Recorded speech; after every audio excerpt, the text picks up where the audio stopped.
Guys, and welcome back to the Ultimate Travel Book.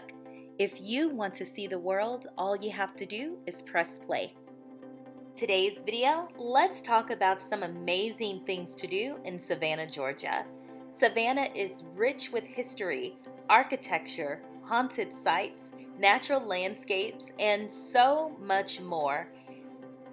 This list includes a little bit of it all to make sure you get to explore a taste of all the fun things to do in Savannah. One of the most amazing things about this gorgeous city is that many of its best attractions are low cost or even free in some cases, making this location a great place to stay with family. There's so many things to do in Savannah with kids, but the adults will certainly have a good time as well. Alright guys, enough talking, let's get into it.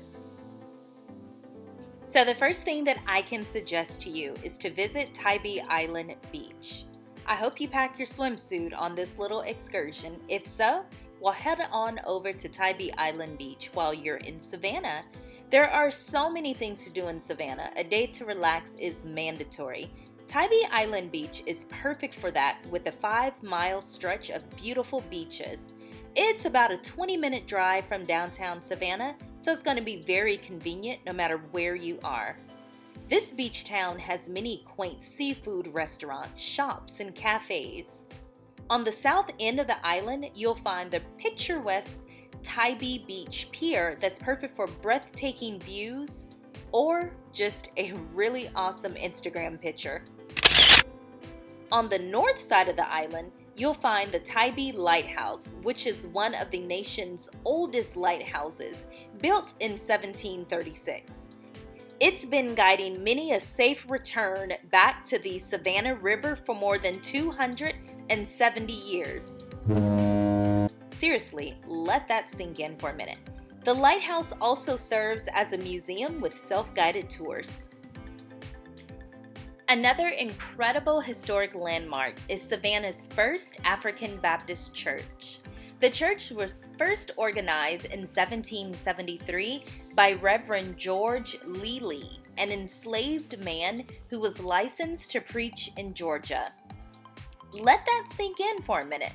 This means the church predates the United States by 3 years. This church is rich in history. Many of the church's stained glass windows, for example, were installed during the late 1800s. The light fixtures and baptismal pool, too, hail from this period. The fixtures were originally gas, of course, but were later converted to electricity.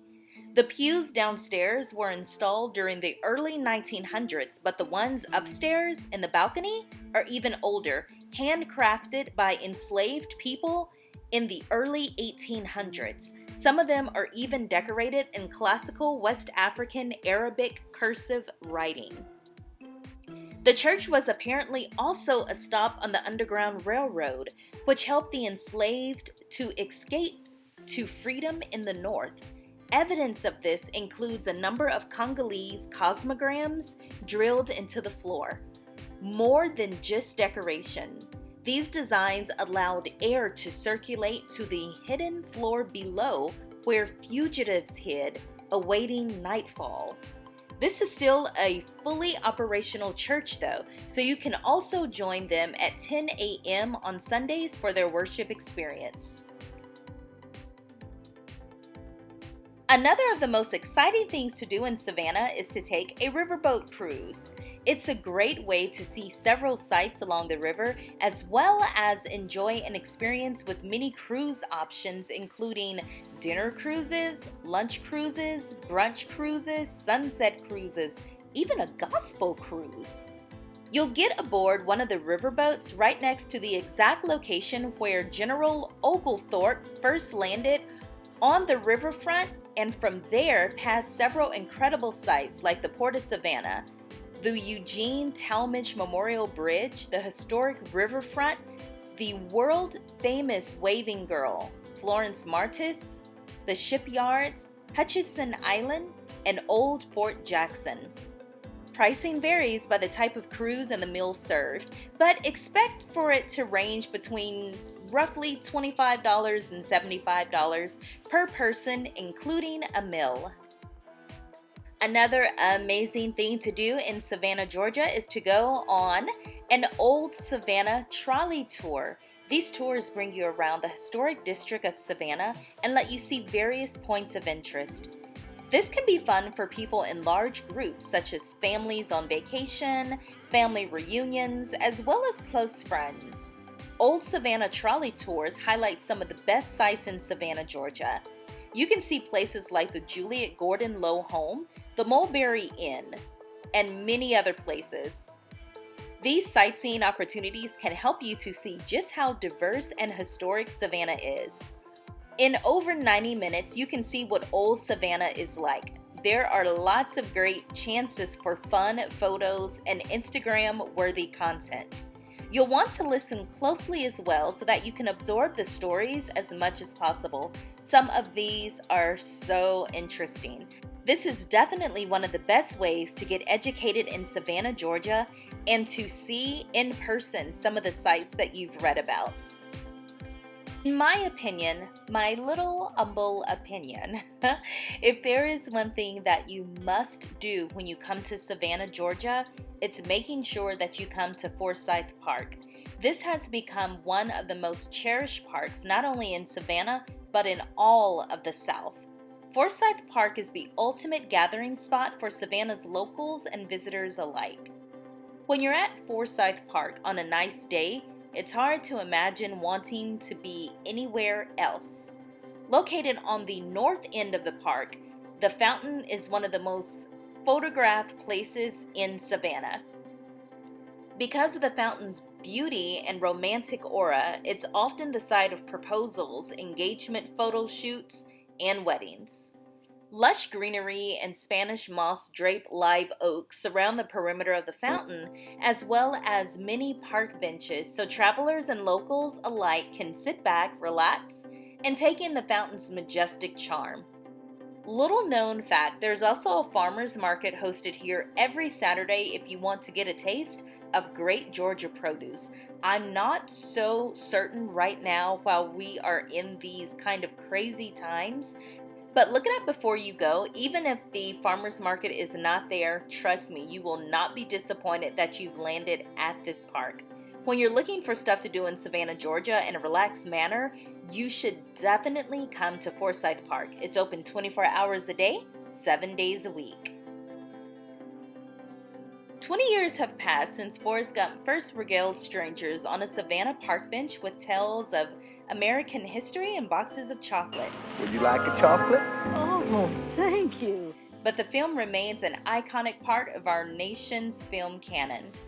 Perhaps equally iconic are the film's locations, some of which are located right here in Savannah. While in the area for the historic Savannah Theater, make sure to stop by the Chippewa Square, best known for its bus bench scenes in the film Forrest Gump. You can visit the square today, but don't expect to sit on the bench. The film's famed park bench was placed in the square only for filming and then moved to the nearby Savannah History Museum, about half a mile away just off of Martin Luther King Jr. Boulevard and Liberty Street. So I purposely saved this last suggestion for last. This list would not be complete without a few recommendations to see some paranormal activity. One of the most well-known things to do in Savannah is to take a ghost tour, since it's known as America's most haunted city, probably because it's so old.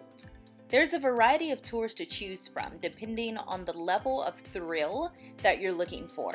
If you're traveling with kids, you may consider the family-friendly Grave Tales Ghost Tour from Ghost City Tours.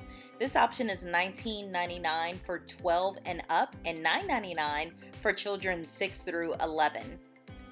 Ghost City Tours also offers adults-only tours and haunted pub crawls. You can also up the ante and opt to tour by a hearse with Hearse Goes Ride Tours. I think this is so cool. Next time I'm in Savannah, I've already written down that I want to do this. This option will take you through cemeteries and the beautiful streets of the historic and Victorian districts as you hear spooky stories of Savannah's past.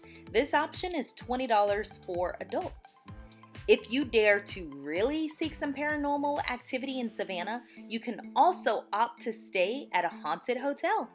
Popular choices include the Marshall House, the Keogh House, and the 1790 Inn and Restaurant. Alright, travel buds, we've reached the end of the video, so tell me what you thought. Do you plan on visiting Savannah soon? If so, what's one activity that you can't wait to do? Comment down below what city you want us to highlight next. Don't forget to give this video a thumbs up and subscribe to the channel. Stay safe, travel buds. See you in the next video.